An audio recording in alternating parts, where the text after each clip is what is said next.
Is Von Miller back? Is the man in the prime of his career? We having a resurgence here at 35 years old. This past week against the Miami Dolphins, 88.0 pass rush grade.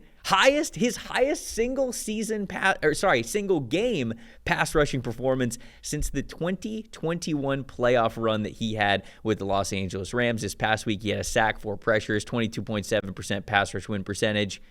What did you think of Von Miller? Where are we here? Is it kind of just like, is it something where maybe you didn't see this over the last couple of years, you could see it a little bit more moving forward, or was it just kind of like, hey, this is a great performance by one of the greatest aging pass rushers we've seen over the last decade. Let's give him a golf clap, but let's not expect this too much moving forward. Where were you here with Von Miller?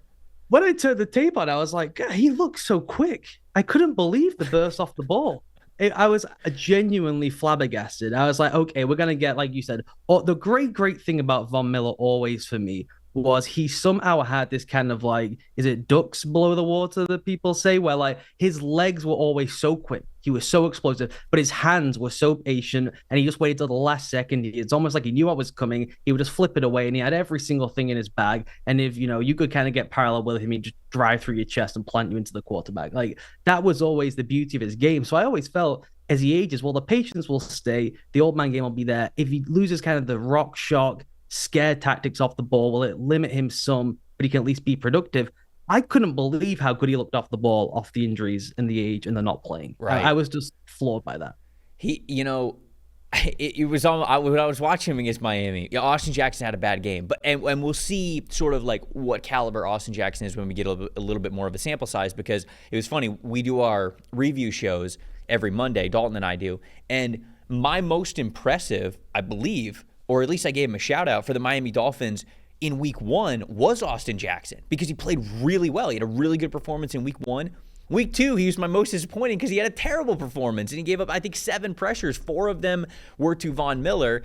And I just wonder, do they need to just save Von Miller for like once a month? Like, pick one game a month, right? He doesn't play the other 3 weeks. Just save the juice for like the biggest games they have. And if you could, honestly, it's crazy to say this out loud because, it's a 17-game schedule and you need every single game and you need every single win, and it's sort of all hands on deck. But genuinely, if you tell me I get that version of Von Miller and I play him once a month, as opposed to getting a more watered-down version of what he is now at 35 years old if I try to play him every week, I'm going to take the once-a-month strategy. I really am, because it looked that good. I think it's an unbelievably rational thought from you. If I was Sean McDermott in Miami on Thursday, as soon as he walked off the field, I'd have shaken his hand and said, we'll see you in November. Thank you very much. This is awesome, and we'll just see you in a few months' time. We don't need you right now. You're too good. The thing with him this year, you go through the pressures. This is the list of the down and distance Von Miller's pressures this season. 3rd and 13, 3rd and 6, 3rd and 10, 4th and 7, 3rd and 4, 4th and 4, 4th and 8, 3rd and 4. Wow. All of the big, most impactful, gotta have him downs. That is where he's making a difference. So you can do that, which they have done, which is kind of like hold him to the sideline, just bring him in for the big reps. I would be totally up for even slimming that down a bit more, so you make sure that he's there for you for a playoff run, either to win the division or to go on through the playoffs. Like, he is still making a big impact on the most impactful downs, and they got to try and preserve that in whatever way possible. And I got to give credit to Sean McDermott too. He talked about the Lions and how they've kind of set things up to maximize Aiden Hutchinson. One of my favorite storylines of the last 2 years is how Sean McDermott, out of nowhere, a kind of like grumpy, rah-rah type defensive, hard-headed coach, right? I don't know what he did. He went to some hippie convene. Him and Rodgers went to Egypt, do ayahuasca. He has come out now as this like young hotshot guru, pot smoking creative force, and they are doing all kinds of cool things to make sure everything is just, if Von's in the game, it's one-on-one every single time. I don't care what the rest of the front looks like. Von's in there to do what he just did in those down and distance, 3rd down, 4th down. All that matters to us is him being one-on-one with a lane to the quarterback, and he's delivering. It's really impressive. And I think, how they are marrying what they want to do in coverage, being primarily a too-high type of team, and then having a pass rusher like Von Miller is huge. I know Greg Rousseau is playing really well, and I don't want it to act like they don't have anything outside of Von Miller. Rousseau's been awesome. I don't want to say that he hasn't. But for the Von Miller conversation, for example, Tyreek Hill has basically destroyed every team that he goes up against over the last, 4 or 5 years. Against the Buffalo Bills specifically, Tyreek Hill's career average of receiving yards per game is over 80. It's just over 80. It's like 81.3 or something. Against the Buffalo Bills specifically, even going back to his time in Kansas City, Tyreek Hill's average is less than 50 yards a game. It's 48.8.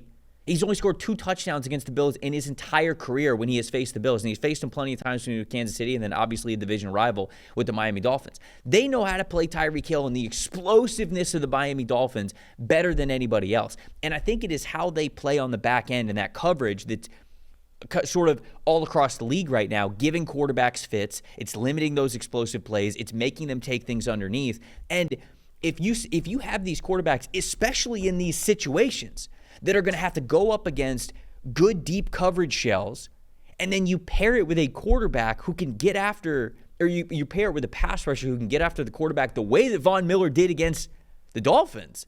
Now you're talking about like a setup that is built for success in the current version of where the NFL is right now. So whatever they did with Von Miller, I'm not expecting it for a full season like we used to be able to when, he was with the Broncos and all that, but it looked damn good. And I think that they've got something here with him if they can keep him on whatever you want to call it, a pitch count or something, just to say, hey, we want you in the most valuable moments of the game to do what you do as a future Hall of Famer. And certainly that was a game plan that worked to perfection this past week. Yeah, and you touched on it with the coverage stuff. This is the other thing with McDermott and his development. They have become one of the most disguise-heavy, creative rotation teams in the league. He never, ever did that. He never did that early in Buffalo. He woke up after he fired Leslie Frazier, was like, I am going to get cool. I am a cool kid now. I'll put the cap on. I get the skateboard. I'll see what the kids are doing. They run more than anyone. You mentioned 2 deep shells, and they do run a ton of 2 deep shells, but it's open rotations. We start with 2 guys deep in the defensive backfield. Then we rotate, but we still end up with 2 guys deep in the defensive backfield. He has become a real master at changing the picture on the back end for QBs while keeping things, keeping a lid on things down the field. And if you just think about it, as you listen, it's like, well, if people are moving at the back and then he's mugging and moving things up front, it's so many moving pieces. The default is like, I'm just going to dump this thing off, get on with the game. And then if you add on Von's in the backfield in 2.6 seconds, it's like the only option is to dump the thing down and try and get on with the game. Now we're in 3rd and 4. Now we're in 3rd and 6. Now we're in 3rd and 13. And that's when Von comes screaming home, gets the pressure, and we get off the field. It's just working really, really well for them right now.